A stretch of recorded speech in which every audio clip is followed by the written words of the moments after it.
on Christmas Day, and not a very not crowded at that time as it might be if this was a Thursday, Friday, Saturday night, and in this great music-centered city. What do you make of the timing of this? Yeah, well, actually, I was just there a couple months back in that exact neighborhood. It's kind of interesting. It's a little busier during the day, obviously. At night, there's a lot of residential buildings right in the area.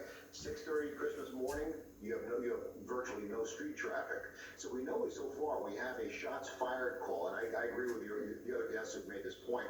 That was my first thought. If shots fired call comes in and there are no shots fired, that's typically an attempt to lure police officers to the scene. Now, we don't know exactly what they saw that tipped them off that this particular vehicle is problematic, not just suspicious, but possibly a bomb. We know that because they immediately initiated evacuation procedures. But it really a lot of questions here. Yeah, we really do, and we may get some answers to some of our questions here. We're expecting this press conference to get underway shortly. Once again, we expect the FBI out of Memphis to be there, ATF, as well as the Metro Nashville Police Department. A spokesperson from the police department today, Don Aaron, spoke a little bit about those shots being fired would have drawn the officer to the area. They did not get into specific details about what that hero officer that began the motions to clear the area, to ensure that people were out of buildings, what he saw that was so suspicious that entailed calling in the bomb squad on his Christmas morning. But what does that tell us? That he saw something so clearly unusual that he needed to take immediate action? Well, I was thinking the exact same thing. In that area, you would expect an RV to be parked on the street. Maybe it wasn't on the street. Maybe it was actually physically next to the building. That would certainly be an unusual thing. Perhaps you could tell by the way, the position of the shocks, that it was heavily laden. Maybe there was no tags. There are a bunch of things that we can look at that are indicative of a possible vehicle bomb. But remember, this is an RV. This is a vehicle that can carry a great deal of weight, a great deal of explosive. But that initial assessment by the officer, spot on, critical. And then, of course, shortly thereafter, there's the explosion. Was it a timer? Was it deliberately set? Was it a cell phone transmission?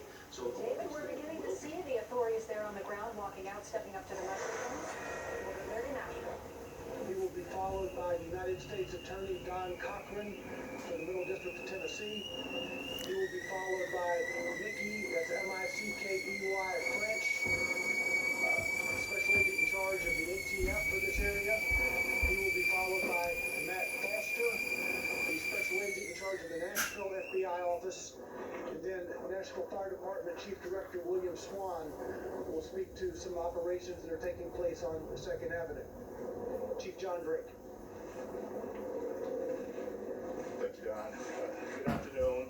This morning, around 5:30 a.m., officers responded to a call for shots fired in the downtown area, specifically 2nd and near Commerce. As also responded, they encountered an RV that had a recording saying that a potential bomb would detonate within 15 minutes. Officers, upon hearing that, decided to evacuate the buildings nearby. So they began knocking on doors, making announcements, having emergency communicate with everyone to get people safe. Shortly after that, the RV exploded. We had one officer that was knocked to the ground. Another officer is fine.